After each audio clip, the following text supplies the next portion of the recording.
So just because, I wanted to treat Sonic the Hedgehog as a film, my inspiration comes from each graphic, each stages.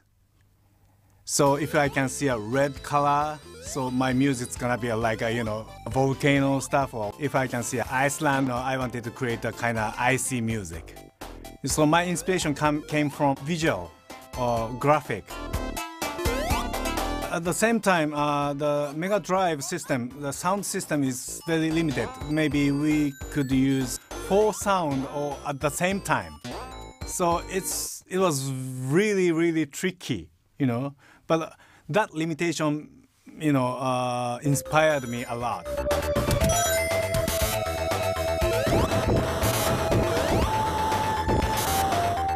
With the test versions of the game looking good, SEGA were growing in confidence that Sonic the Hedgehog would be the game that could really give the Genesis the boost it needed by showing off the truly cutting-edge hardware the console had for the time.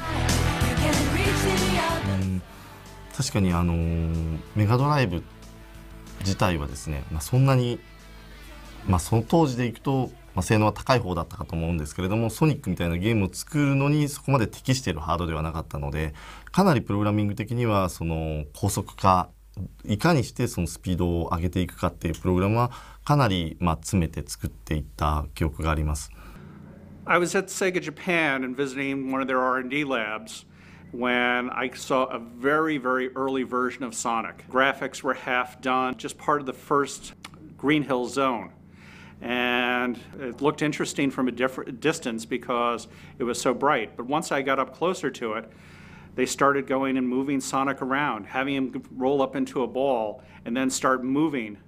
And it was like I had never seen speed like that. 作ってる時は本当に限界までやろうって言って割と早くしていたりした瞬間があるので、その時は確かに気持ち悪くなったりはしましたね。なのでそういった意味ではスタートする瞬間だったりとか、その後の流れてるところとかの調整みたいなのはその当時やった覚えがありますが、それでも最終的にはですね、プログラム、その当時のソニック1の時はソニック1の僕が作ったプログラムの限界まで実はスピードは最終的にも出してしまったんですね。なのでどちらかというと慣れてしまったのかもしれないですね。当初は確かに大丈夫かなと思った瞬間はあるんですけれども。About 2 months later, I went back to SEGA Japan and got to see another version of it. The first level was mostly complete, and I was able to go and play it for myself. Then I knew we had something special.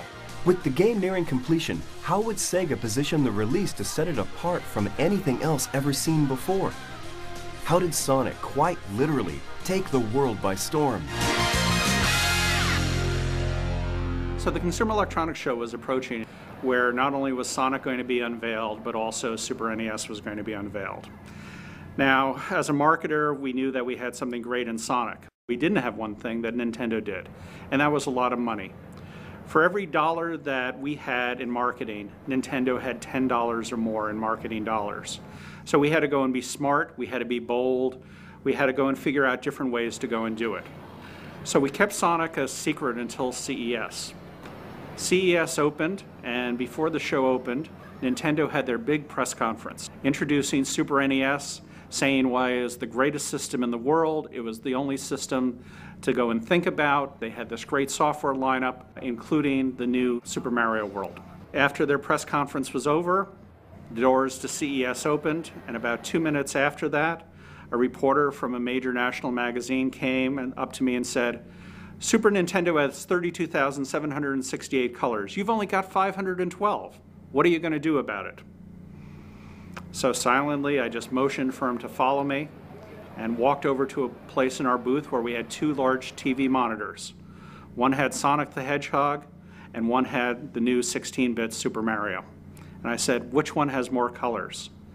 I said, it's not how many colors you have, it's what you do with them. Immediately he saw the difference, and that's how CES started for us. What really started to convince us that we had something great was when we actually focus tested Sonic with, kids to adults, and the reaction towards Sonic versus Mario in that focus test was just incredible. That's when we decided, that's when we knew we had a hit on our hands. Because when you looked at all the people playing Sonic the Hedgehog, They were, I mean, it's young kids, kids as young as 3 to as old as 50 or 60, playing and loving the character. To build a buzz about the upcoming Sonic, Sega had an idea for a more direct but high-risk marketing strategy. I believed in being very aggressive in marketing. I believed in taking Nintendo on head-on. So one of the challenges that we had when marketing Sonic is we wanted to go directly up against Mario, and we wanted to do that in TV. We created very competitive TV ad comparing Nintendo game and Sega game side by side with price tag attached to it. And we knew that the minute we would televise a commercial against Mario, that Nintendo would require that we pull the TV spot. Tom and the marketing team asked me, do you think this will be acceptable to the Japan management? And I scratched my head and thought about this and decided not to tell the Japan management until only a few days before we air.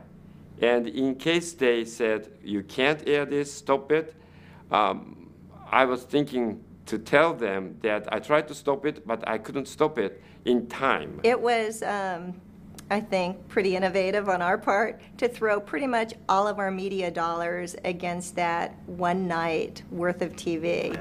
Sonic the Hedgehog, more action, more speed. Sega Genesis, it's a whole lot more for less. Sonic the Hedgehog was released in June 1991, and the reaction was remarkable.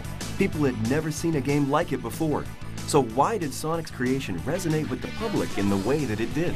Sonic was appealing for a number of different reasons. First of all, he just has a beautiful simplicity to him.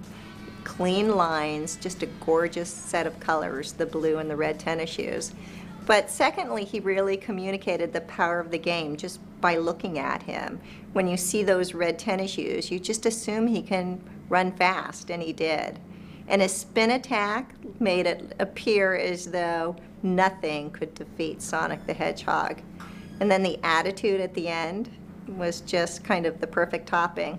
僕が初めてソニックを触ったのはジェネシス、メガドライブの時ですけれども、ソニック・ザ・ヘッジホッグというオリジナルタイトルです。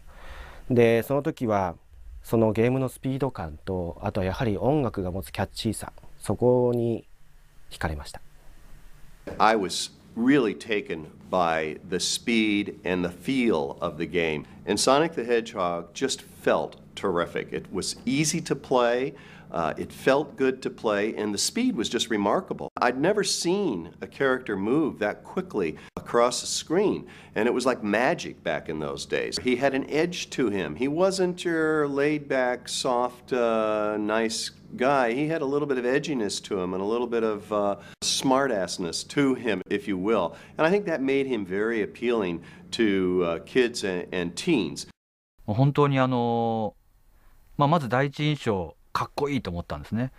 青いあんな小さな頭身のキャラクターですけども、あれが動いてる姿を見てもう本当にかっこいい。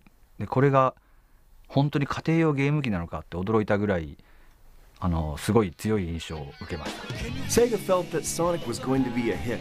Tom Kalinske felt Sonic's surefire appeal presented Sega with an innovative opportunity.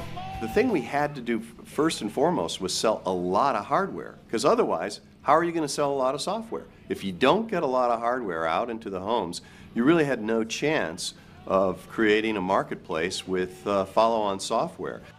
Tom and I went to Japan and sat down in a big Sega Japan boardroom with oval table with perhaps 30 board members and other executives and explained our strategy. That is, we lower our price from $189 to $149 when Nintendo was offering the Super Nintendo at $199. And on top of that, we wanted to bundle our software, Sonic